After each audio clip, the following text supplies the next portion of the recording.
The arena of Deather Prime was loud and full of life. Thousands of alien beings from many different planets were shouting, cheering, and waiting for the next fight to begin. Bright lights flashed above the large metal ring in the center, and giant screens showed the names of the next fighters. One name made the crowd laugh. The screen showed the face of a young human boy. His name was Caleb. He was only 12 years old. The people in the crowd did not believe it was a mistake. They thought the humans were strange creatures, full of tricks and surprises. Maybe this boy was a secret weapon. Maybe he had powers no one had seen before. Or maybe they thought the humans were finally showing how weak they really were. No one was sure. But they were all excited to find out. Caleb stood behind the thick gate that led to the arena floor. The metal bars were cold. He wore a simple jumpsuit made of thin cloth, no armor, no weapons, just a calm face and quiet eyes. Two guards stood behind him, both tall reptilian creatures with sharp claws and heavy guns. They did not talk to him. They only watched. Caleb's heart was beating fast, but he did not show fear. He remembered what his trainer had told him on Earth. Control your breathing, control your body. He was not like other children. From a young age, he had been trained in a secret program. He was small but fast, quiet but dangerous. His mind worked quickly and his body followed. Far above the arena, in a glass room with gold frames and soft red chairs, important people watched. One of them was Commander Elric, a leader of the Varnax fleet. He was large, with gray skin and black armor that shined under the lights. He smiled when he saw Caleb's face. To him, this fight would be a joke. He had placed heavy bets on his own soldier. The other fighter was Zorvek, a Varnax warrior with a long record of wins. Zorvek was nearly 8 feet tall. His body was covered in dark armor, and his arms were as thick as tree trunks. He had trained for war his whole life. He loved the sound of fear and the taste of victory. When he saw Caleb, he laughed. It was a deep, sharp sound that echoed through the arena. The gate opened. Caleb stepped out onto the sand-covered floor. The heat from the lights was strong. The noise from the crowd was louder now. He looked around once, just once, and then focused on Zorvak, who was already walking toward him with heavy steps. In the middle of the crowd, in the back rows where the cheap seats were, sat a human woman named Lavra. She had come to the planet by accident, working as a teacher on a colony ship that was forced to land. She recognized Caleb the moment his face appeared on the screen. Her heart stopped. She had taught him once, years ago. She knew he was different. Laura's hands shook as she pulled out a small communicator. She began to type a message, fast. And without error, the message went to a secure human channel. She prayed it would be read. Back in the arena, the fight was ready to begin. A loud voice spoke through the speakers in many languages. It welcomed the audience and introduced the fighters. Caleb did not move. He stood still, breathing slowly, watching every small move Zorvek made. Zorvek raised his massive blade, a weapon. As long as Caleb was tall, the crowd cheered. Then the signal came, a loud horn. The fight had begun. Zorvek charged forward. His feet shook the ground. His blade swung down fast, aiming to crush the small boy in front of him. Caleb moved. He did not panic. He slid under the blade, turned, and moved closer to Zorvak's legs. With small, fast hands, he tapped 3 spots on Zorvak's armor: the knee joint, the ankle lock, and the side seam. They were weak points, known only to those who studied Varnax armor. Caleb had learned them in his training. Zorvak tried to turn, but his armor locked. His legs could not move. His balance failed. He fell to one side and hit the ground with a loud crash. The arena went silent. 3 seconds had passed. Caleb stood looking up at the glass room where Commander Elric sat. He said nothing. His face was calm. His hands were at his sides. Zorvak growled and tried to rise, but the armor held him down. The systems inside were damaged, frozen by the taps Caleb had delivered with perfect speed. The crowd was confused. Then came whispers, then gasps. Then cheers from the back, where a few beings understood what had happened. Commander Elric stood, his smile gone. He leaned forward, looking closely at the screen. His soldier had lost. not in a long fight, not by mistake, but in 3 seconds to a boy. Lavra wiped a tear from her eye. She had seen something the rest of the galaxy had not. She saw the strength of a human mind and the power of quiet courage. Caleb had not just won a fight. He had sent a message. Back under the arena, Caleb was taken away by guards. They did not speak. He did not resist. But he knew the fight was only the beginning. Something had changed in the galaxy, and everyone had seen it. The news of the arena fight spread across the galaxy in just a few hours. Every planet, station, and spaceport played the same short clip over and over. People watched a young human boy defeat a giant Varnax soldier in only 3 seconds. Some laughed, thinking it was a trick. Others watched again and again, trying to understand how it had happened. No one could believe it was real. But it was. On a space station near the edge of neutral territory, 2 bounty hunters were eating in a small bar. The clip played on a screen in the corner. One of the hunters, a green-skinned alien with 4 eyes, stopped chewing. He stared at the screen. "That boy is dangerous," he said. His partner nodded. "And he's human. We underestimated them." Back on Dether Prime, Caleb sat in a small holding room. The walls were gray and smooth. A camera blinked in the corner.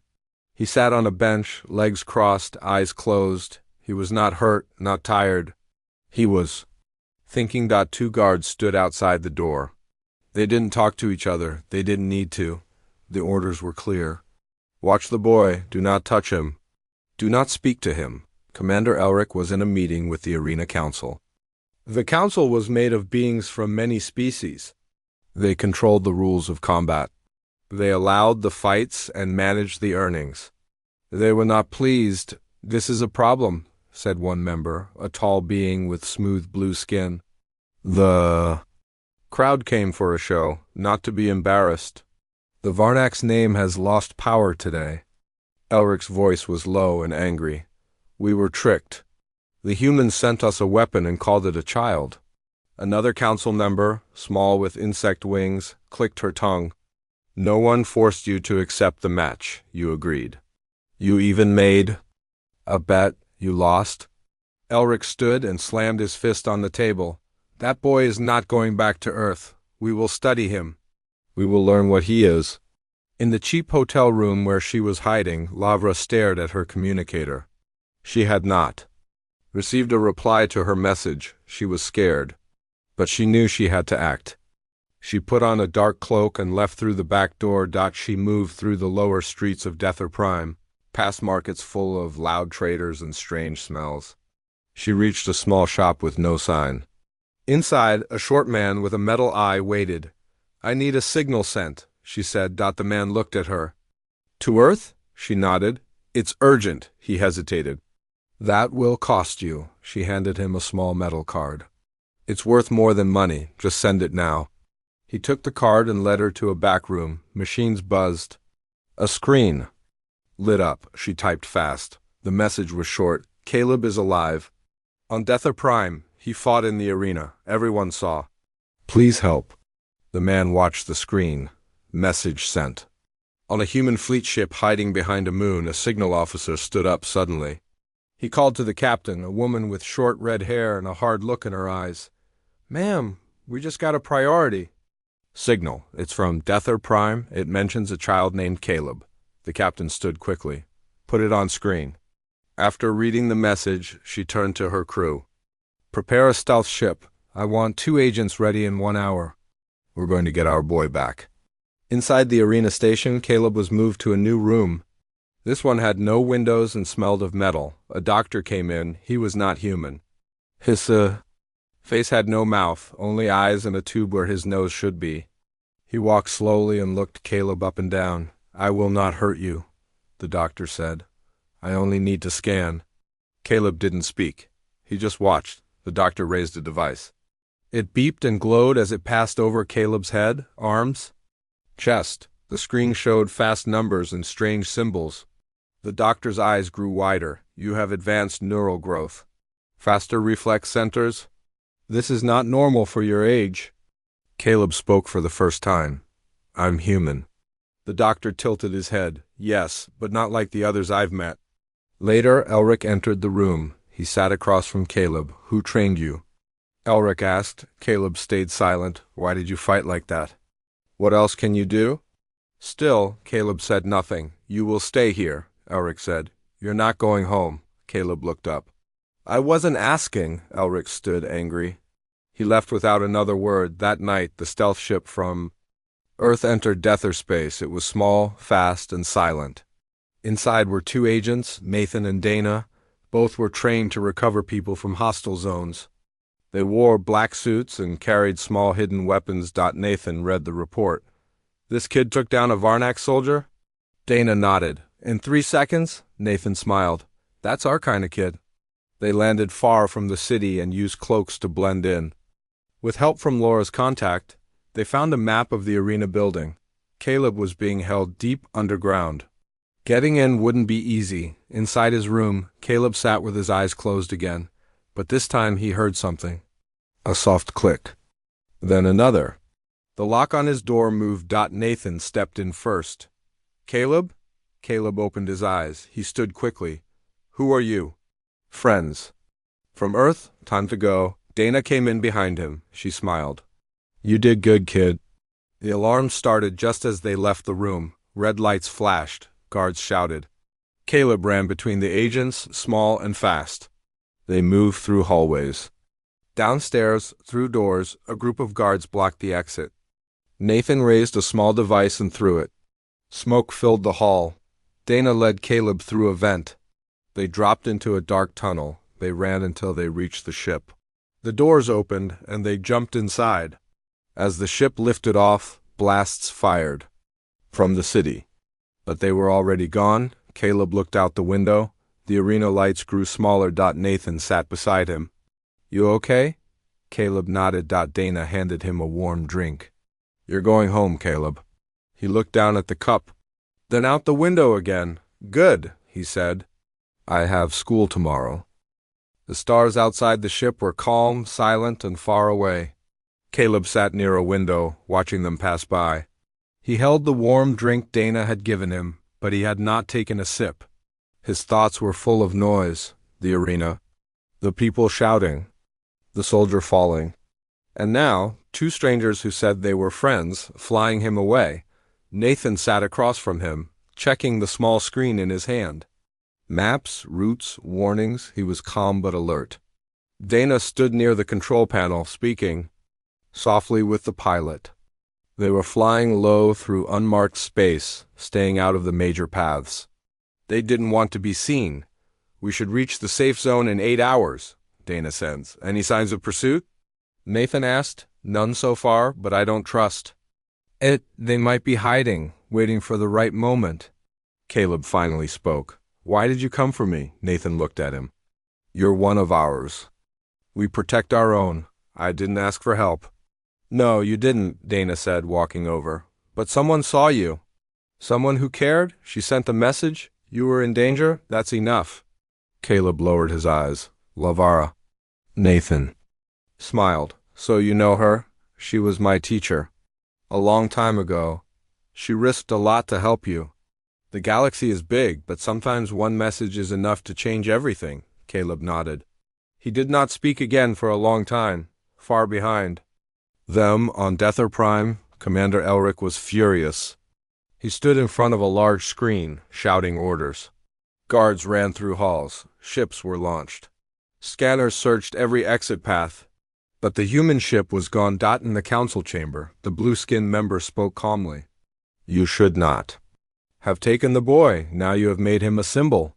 Elric's eyes were full of fire. He humiliated us. This is war. The insect-winged member clicked again. A war with Earth will not end well. Humans are clever. And now the whole galaxy has seen what even a child of theirs can do. Elric turned away. I will find him. I will break him. And I will show the galaxy that Varnak's strength is still unmatched. Lavra sat in her hotel room, watching the screen on the wall. News channels were full of debate. Some called Caleb a hero. Some called him a weapon. Others asked how such a young boy could be allowed to fight in the arena. She turned off the screen and looked out the window. She had sent her message. Caleb was free now. That was all she had wanted. She smiled softly and packed her small bag. It was time to disappear. On the human ship, the hours passed slowly. Caleb finally slept, curled up on a small bed in the corner. Dana watched him for a moment before turning back to her work. "We need to keep him safe," she said. Nathan nodded. "He's more than just a kid. He's a symbol now. The galaxy saw what he did." "He doesn't see it that way." "No, but others do. That's what matters." Near the edge of human space, the ship slowed down. They approached a hidden station not marked on any map. It floated behind a broken moon, covered in shields and false signals. Only a few people knew it was there. The ship landed gently. The door opened. Soldiers greeted them. Not many, just enough. They wore black uniforms with no symbols. Their eyes were sharp. "Welcome back," one said. "We've prepared a room." Caleb followed the agents down a quiet hallway. The walls were clean, the air cool. They gave him a room with a soft bed, a table, a screen, and books. He looked around but said nothing. A man entered the room. He wore no uniform. His hair was gray, his face tired, but his eyes were kind. "Hello, Caleb," he said. Caleb looked up. "Who are you?" "My name is Alan. I work for the people who brought you here. I just wanted to talk." Caleb nodded. Alan sat down. "You did something amazing. You beat a trained warrior. You surprised the galaxy." "I didn't want to," Caleb said. "I know, but you still did." "And now, many people want to know who you are, what you can do. Some want to use you. Some want to destroy you." "I didn't ask for this." "No, but now you have a choice. You can go home, back to Earth, try to live a quiet life, or you can help us, train more, learn more, prepare. Prepare for what?" "For what comes next." Caleb was quiet. Then he asked, "Are there more like me?" Alan nodded. "A few, but none quite like you. You're special, Caleb, but that doesn't have to be a burden. It can be a gift." Caleb looked out the window. The stars were still there, always moving, always silent. "I want to go home, but I also want to be ready, in case they come again." Alan smiled. "Good, we'll help you." In a dark part of the galaxy, a new ship was being built. It was large, black, and full of weapons. Inside, Commander Elric stood before a map of Earth. His eyes were cold. "He will return," Elric said. "And when he does, we will be ready." Back on the human station, Caleb sat at the table in his room reading one of the books. It was simple, about stars and planets. But he liked it. He didn't know what the future held. But he knew one thing: would be ready. Days turned into weeks. Caleb stayed at the hidden station, training quietly. Every morning he woke up early. He exercised, read books, and practiced his skills with Nathan and Dana. They taught him how to move without being seen, how to understand alien languages, and how to stay calm even when things went wrong. Caleb was quick to learn. He didn't complain. He didn't ask for rest. He worked harder than anyone expected, but inside he still felt strange. He missed Earth. He missed simple things like his home, his school, and his friends. One evening after training, he sat outside on the balcony of the station. The stars above were bright. He looked up, silent, lost in thought.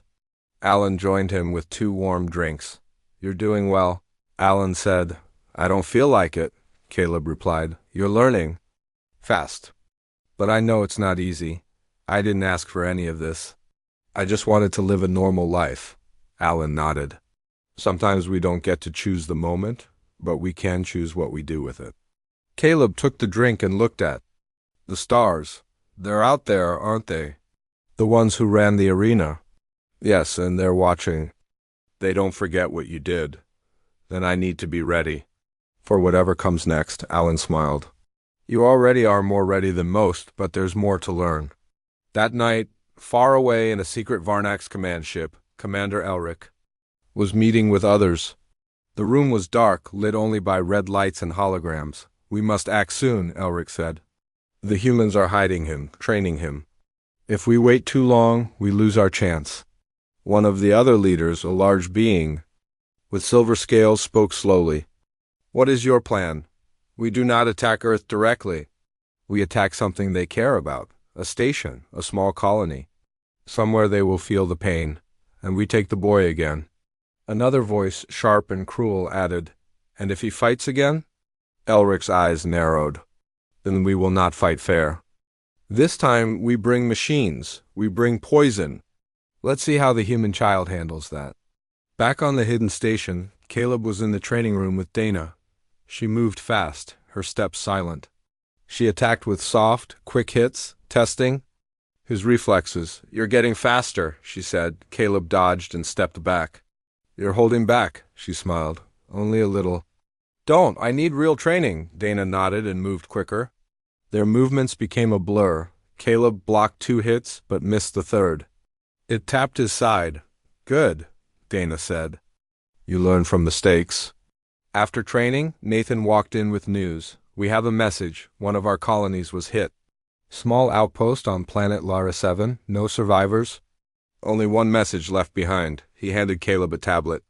On the screen was a symbol, a red claw over a black circle. Caleb stared at it. I've seen this. On the ship where they held me. This is Varnax, Nathan nodded. Yes, and there's more. We think they're looking for you. Why me? Because you embarrassed them. You became a sign of hope to others. If they crush you, they crush. That hope. Caleb looked at the symbol again. Then we don't let them. Later, a council of human leaders gathered by secure call. Faces from many places appeared on the screen. Alan spoke for the station. They are provoking us. We need to answer, but not with war. Not yet. One woman in a white uniform spoke. And what about the boy? Caleb stepped into the room. I want to help, another leader frowned. You're just a child. I beat one of their best soldiers. I escaped their prison. I've been training. I can help more than you think. Alan added, He has earned the right to choose. He knows the risks. After a long pause, the council agreed. Caleb would join the mission, not to fight, but to observe, to understand the enemy's moves. He would be protected. Nathan, Dana, and Caleb left the station the next day. Their ship was quiet and fast. It moved through back channels, avoiding known paths. They arrived at Lyra 7. The colony was in ruins. Smoke still rose from broken buildings. The land was silent. Too silent. Caleb walked through the remains with the agents. He saw toys in the dirt, a school burned, homes crushed. They didn't just attack, Dana said. They wanted to scare. U.S. Caleb found a piece of wall with a drawing on it. A child's drawing. A son and a smiling face. They were families here, he whispered. Nathan scanned the area. There's a signal, something underground. They followed it to a hidden door. Inside was a small room. One person was alive. A young girl, no older than Caleb. She was hiding behind a box, shaking. Caleb walked in first. It's okay. We're here to help. She looked at him with wide eyes. Are you the boy from the arena? He nodded. She stood slowly. They were looking for you? They said if they couldn't have you, they'd take everything else. Caleb felt cold inside. We're taking you with us. You're safe now. On the way back to the ship, the girl held Caleb's hand tightly. She didn't speak again. She just stayed close. In the control room, Dana looked at Caleb. Still think you're just a kid? Caleb looked at the stars again. No, not anymore. The ship flew through quiet space. Caleb sat beside the young girl they had saved from Lyra 7. Her name was Lily. She had not spoken much since they found her.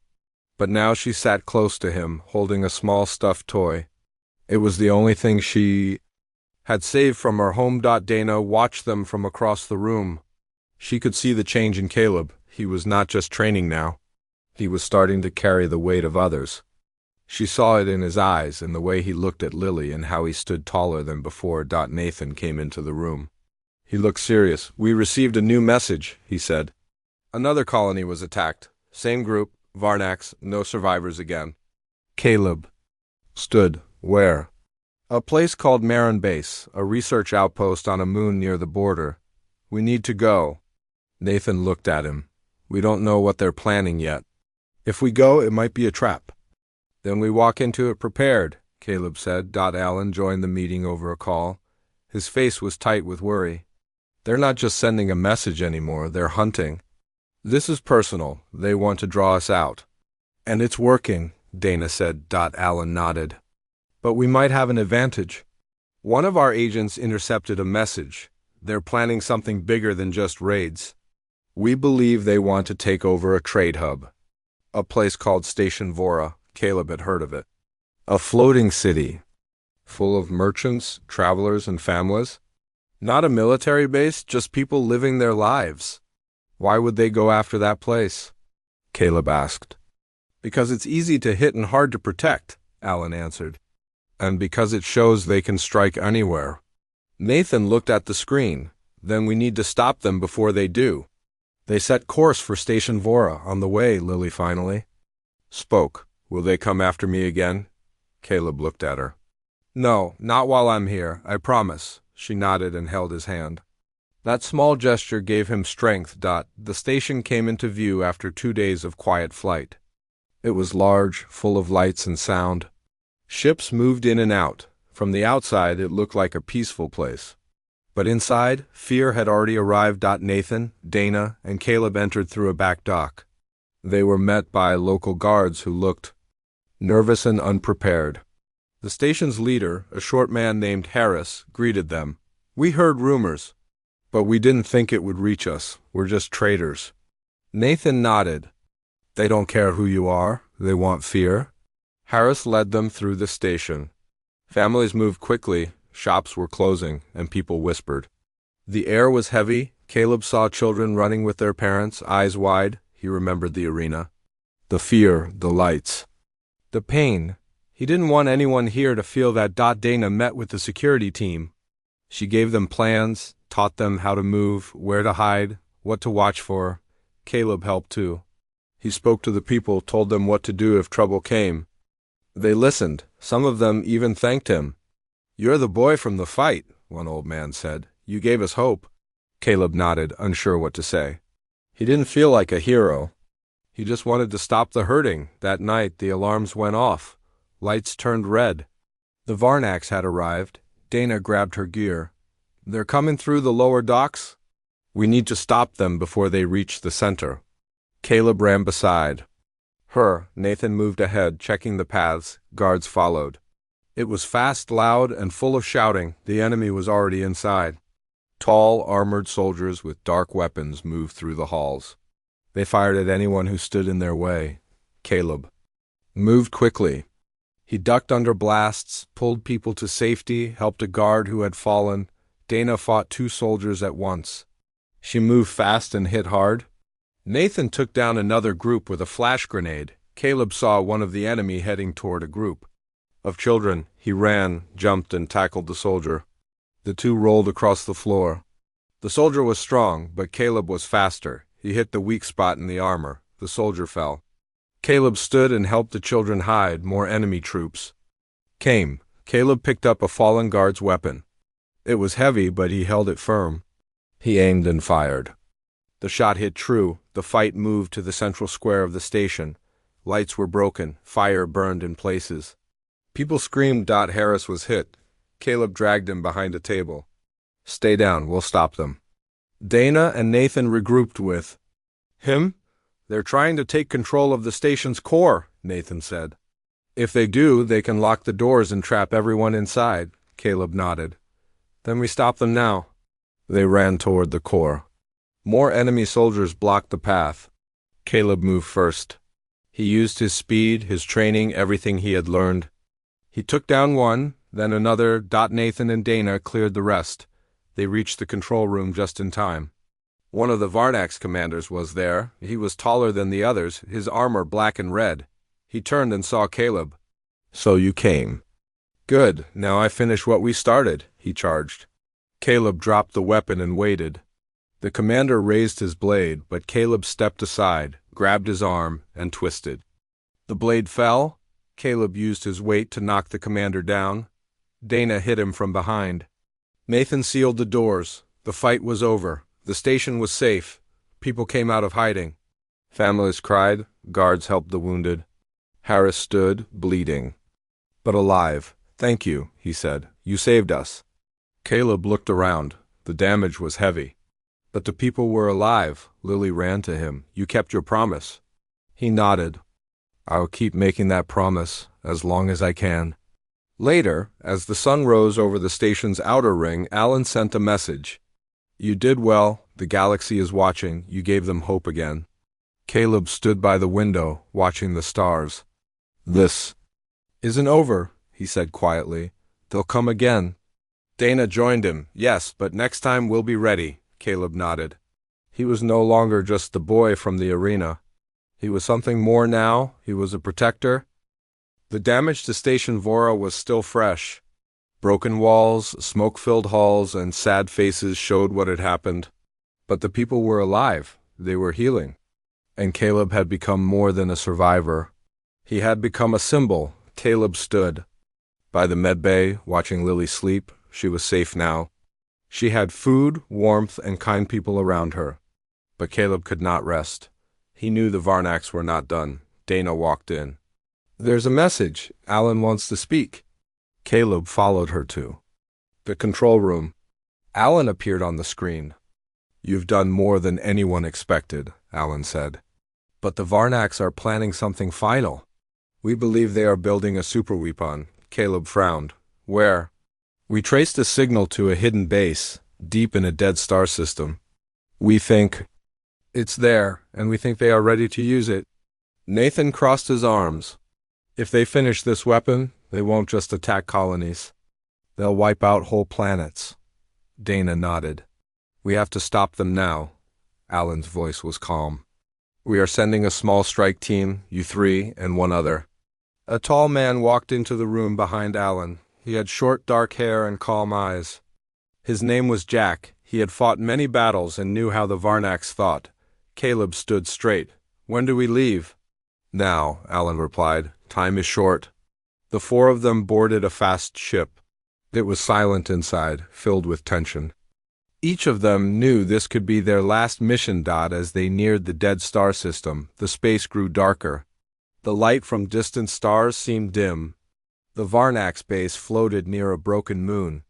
Its shape was sharp, black, and cold. Jack checked the controls. "No signs of movement, but they'll see us soon." Dana handed out weapons. "We go in fast. Disable the power." "Stop the weapon. Get out." Nathan smiled. "Easy, right?" Caleb looked at the base. "Even if it's not, we still do it." They landed on a hidden part of the moon and walked toward the base. The ground was rough and cold. Caleb's boots crunched on the black dust. Inside the base, the lights were red. The air was heavy. They moved quietly, taking down 2 guards at the door. Jack led them to a control room. He placed small bombs on the walls. "This will slow them down if they find us." Nathan hacked into a terminal. There, found the weapon. Central chamber, guarded by a whole unit. Dana looked at Caleb. "You still want to go?" He nodded. "We finished this." They moved through metal halls, hiding behind crates, sneaking past patrols. At last, they reached the chamber. Inside was a large machine. Glowing red lines ran across its surface. It looked like a giant eye, waiting to open. Soldiers stood guard. Caleb counted 10. He looked at the others. Jack whispered, "We split. Hit from both sides. Caleb, you go through the upper path. Small air duct. You can fit.